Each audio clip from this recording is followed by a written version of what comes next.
उद्या 2 कोटी रुपये याच्यासाठी मंजूर करतो आणि हे 200 पिंजरे या भागातल्या लोकांच्यासाठी किंवा जिथं जिथं गरज आहे, मग ते नगर जिल्ह्यात पण आहेत, बाजूच्या जिल्ह्यात पण आहेत, तर त्याच्यासाठी व्यवस्था करतो.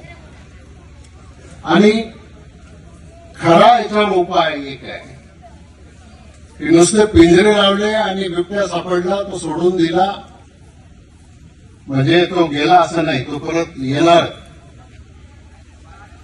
म्हणून सगळ्यात महत्वाचा विषय जो आहे तर त्या बिबट्यांची नसबंदी करणं गरजेचं आहे.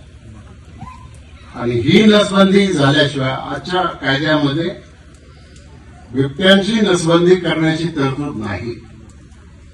त्याबाबतचा एक प्रस्ताव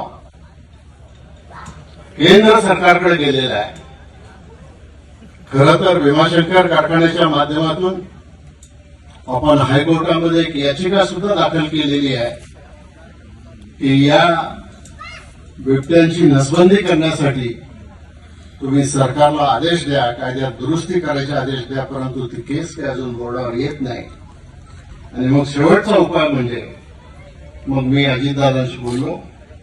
अजितदादांना सांगितलं की हा एकदम तातडीचा विषय आहे, तुम्ही याची तातडीने मीटिंग बोलवा.